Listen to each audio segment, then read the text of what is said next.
Bismillahirrahmanirrahim. Assalamualaikum warahmatullahi wabarakatuh.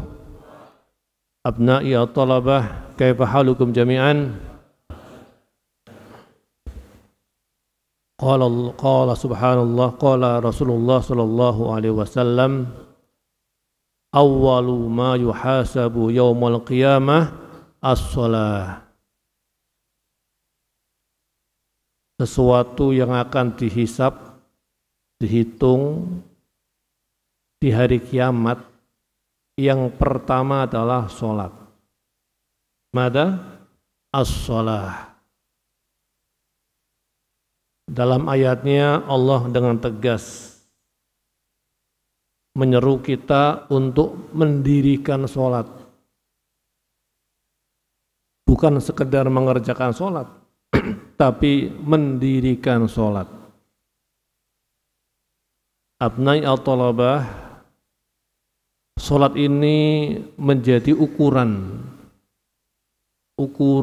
ketaatan dan ketakwaan manusia kepada Allah Subhanahu wa ta'ala. Sholat ini menjadi mediator kalian berkomunikasi langsung kepada Allah Subhanahu wa ta'ala. Dengan cara apa? Dengan cara sholat. Ada orang yang menganggap sholat hanya sebatas kewajiban. Kalau saya enggak sholat, saya dosa. Ada orang yang lebih tinggi lagi, menganggap sholat sebagai bentuk dari kesyukuran. Sudah lewat kewajiban. Kalian bukan lagi makomnya, saya kalau nggak sholat dosa. Bukan lagi makomnya itu makomnya orang awam. Saya kalau nggak puasa dosa. Saya kalau nggak haji dosa. Saya kalau nggak berzakat dosa. Itu sudah kelewat. Itu kewajiban. Sudah diketahui oleh kita semuanya. Kita menaikkan levelnya lagi, bahwa semua itu selain kewajiban adalah bentuk kesyukuran kita kepada Allah Subhanahu wa ta'ala. Dengan cara apa kamu bersyukur kepada Allah? Kalau bukan dengan cara ibadah kepada Allah Subhanahu wa ta'ala. Saya belum lama nengok orang sakit, nggak bisa bergerak tangannya, kakinya nggak bisa bergerak. Dalam hati saya, alhamdulillah, bersyukur. Kita masih bisa bergerak kakinya, kita masih bisa bergerak tangannya, kita masih diberi kenikmatan sehat, bisa kemana-mana. Lalu dengan apa cara kita bersyukur kepada Allah? Apa ayatnya? La in syakartum la azidannakum. Kalau kamu bersyukur kepada Allah, saya tambah. Man yaqul hadza? Allah Subhanahu wa ta'ala. Anta tashkur ilallah, Allah yazid ni'am. La in syakartum la azidannakum. Itu kalau ilmu nahwu diberi tanda tanda penekanan. La in syakartum la azidannakum. La-nya la pendek itu. La taukid. La azidannakum. Benar-benar pasti saya tambah nikmatnya. Ada Allah Subhanahu wa ta'ala berfirman begitu.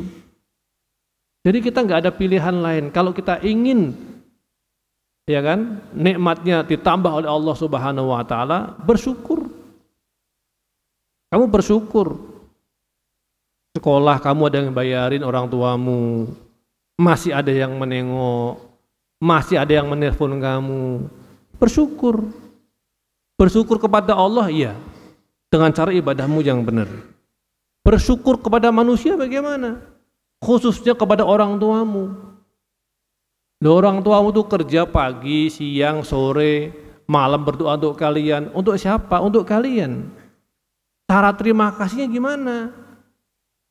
Cara terima kasihnya kamu betah di pondok, ya, prestasimu bagus, akademikmu bagus, akhlakmu bagus,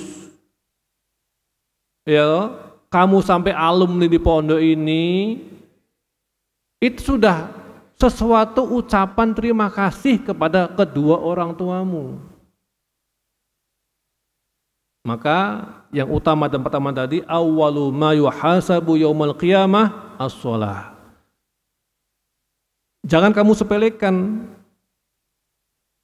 Kalau kamu sholatnya dengan tenaga sisa, kalau sempat kamu sholat, atau sholatnya sholat tapi dengan tenaga sisa, ngantuk sholatnya, nggak serius sholatnya, lalu bagaimana kamu menghadap Allah Subhanahu wa Ta'ala kelak? Bagaimana nanti kamu ditanya bagaimana sholatmu? Maka hasinu sholatakum, perbaikilah sholatmu. Imam Ghazali mengatakan khusyuknya sholat itu adalah hadirul qalb. Barometer, patokan sholatnya khusyuk enggak khusyuk adalah hadirnya hatimu ketika sholat. Kamu hadir enggak hatinya? Kalau hatimu hadir ketika sholat, itu tandanya kamu khusyuk. Tapi kalau kamu sholat di sini, pikiranmu kemana-mana, hatimu kemana-mana, apalagi kamu ngantuk dalam keadaan sholat, bagaimana?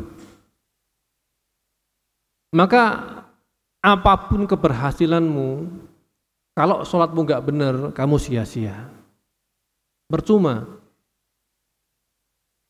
Kalau kamu mau sukses, di antara faktor utama adalah jaga sholatmu.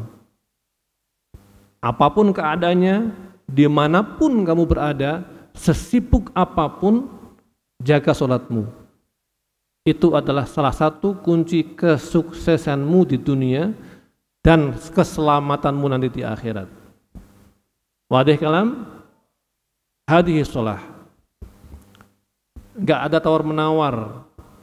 Sampai kalau kamu sakit bisanya duduk, kamu sholat dengan duduk. Kalau toh pun kamu nanti sakit harus berbaring, kewajiban sholat tidak hilang.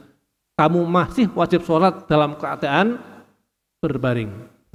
Sampai toh pun kamu nggak bisa berbaring, ibaratnya nggak bisa ngapa-ngapain, nggak bisa tangannya bergerak, nggak bisa kakinya bergerak, kamu sholatmu dengan matamu. Allahu Akbar, pejamkan. Sami Allahu liman hamidah. Dengan isyarat. Kalau kamu udah nggak bisa bergerak tangannya, kakinya, matamu nggak bisa, otakmu juga nggak bisa, ya udah berarti kamu disolatkan berarti. Ya toh? Kan kamu masih bisa Allahu Akbar, Allahu Akbar. Udah dengan isyarat. Kalau dalam keadaan apapun, semua orang akan mengalami itu. Semua orang akan mengalami masa-masa kritis. Nantinya bagaimana? Apakah saat dia kritis, saat dia sakit, dia meninggalkan sholatnya? Enggak. Justru di saat-saat itulah kamu jangan meninggalkan sholat. Jangan sampai di saat-saat kamu sakit, kamu enggak sholat. Begitu kamu inna lillahi, kamu ninggal sholat. Jangan. Begitu dengar Allahu Akbar, kamu sholat. Siapa tahu malaikat mencabutnya pas, ya kan, lahadat ba'da adzan, kamu udah sholat, selesai. Enggak ada kewajibanmu yang ditinggalkan. Sebegitunya Allah mewajibkan sholat kepada kita. Ya, di mana hadhihi al-amanah as-sholat, Rasulullah menerimanya secara langsung dari siapa? Dari Allah Subhanahu wa Ta'ala. Melalui apa? Peristiwa Isra dan Mi'raj. Perintah Allah yang Rasul terima langsung berhadapan dengan Allah adalah perintah sholat. Yang lainnya melalui perantara malaikat Jibril. Tapi sholat Allah panggil langsung Nabi Muhammad dalam peristiwa Isra dan Mi'raj, diberi langsung perintah, yaitu perintah sholat. Maka perbaiki sholat kalian. Kalau berdiri yang benar berdirinya, kalau pakai baju yang bagus keadaan sholat, jangan dibalik-balik. Kamu mau jalan-jalan ke Pekalongan, keluar rumah, bajumu bagus, bersih, wangi. Sholatnya kamu malah menggunakan pakaian seadanya, sekedarnya, jangan. Kamu akan menghadap siapa? Menghadap Allah, maka gunakan pakaian terbaikmu. Pakaian yang sopan. Jangan kamu sholat Ini gambarnya kaos yang bergambar tengkorak. Lah ente mau ngadap siapa? Soalnya kamu menghadap siapa? Allahu Akbar, gambar tengkorak sininya. Atau sininya gambar tengkorak. Jadi belakangmu suruh lihat gambar kaosmu. Adalah ya juz. Jangan yang bermotif-motif rame menghadap siapa? Iya toh?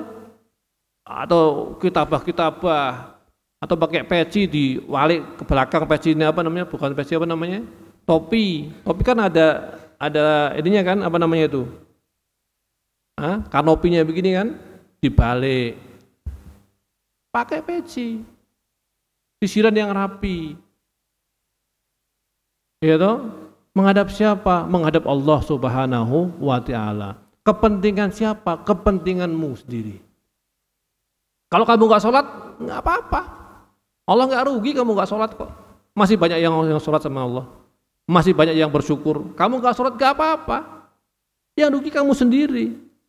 Kenapa? Fil akhirat jelas kamu akan dihukum oleh Allah Subhanahu wa ta'ala. Fid dunia kamu nggak akan ada keberkahan. Sepinter-pinternya kalian, sehebat-hebatnya kalian, kalau kamu nggak sholat, itu pintu keberkahanmu tutup. Ya, maka usikum wa iyaya sholatukum harus baik. Menjadi kesyukuran, bukan lagi sekedar kewajiban. Ya, mudah-mudahan kalian semuanya selama di pondok ini subuhnya, duhurnya, asarnya, maghribnya, isyaknya, ya toh, dilakukan dengan berjamaah dengan baik, menjadi investasi kebaikan-kebaikan kalian di masa yang akan datang. Kalau kamu pulang, kamu liburan, imami masyarakatmu, imami keluargamu di musola, di masjid, kamu azan, kamu iqamat, lama-lama kamu imamnya, nanti kamu khotibnya, ditunjukkan bahwa kamu itu santri, bisa. Ya, itu pakem kamu tuh, brand kamu tuh santri. Kamu mau apapun, kamu bisa imami. Kamu mau jadi apapun, kamu bisa khutbah. Kamu mau apapun, kamu bisa zikir. Brand itu jangan lepas dari diri kalian. Jangan pernah lepas dari brand identitas dirimu sebagai santri. Jangan pernah lepas. Mau jadi diplomat kah, mau jadi menteri kah, mau jadi jenderal, tentara, polisi, dokter, brandmu jangan hilang.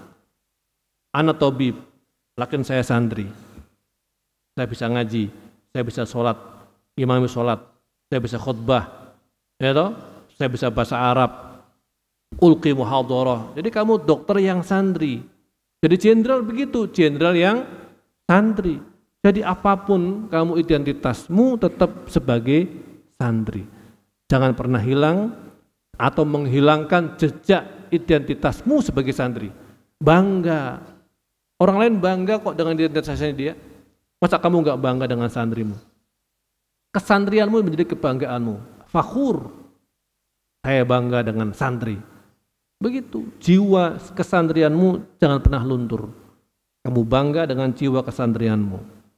Ya, mudah-mudahan Allah meridhoi kita semuanya, memberi limpahan taufik, rahmat kepada kalian semuanya. Orang tua kalian di rumah diberi kesehatan, diberi kemudahan-kemudahan, luas rezekinya. Kalian juga dimudahkan dalam studinya, dalam belajarnya, ya, naik kelas terus, kelas 2 naik kelas 3, kelas 3 naik kelas 4, kelas 5, yang kelas 6 insyaallah sanah qadimah lulus dari Pondok Modern Tazakin. Allahumma amin. Pimpinan pondoknya sehat semuanya, diberi keselamatan, guru-gurunya diberi kemudahan-kemudahan, diberi limpahan inayah, taufik dan istiqomah dalam membina pondok ini. Aqulu qouli hadza. Assalamualaikum warahmatullahi wabarakatuh.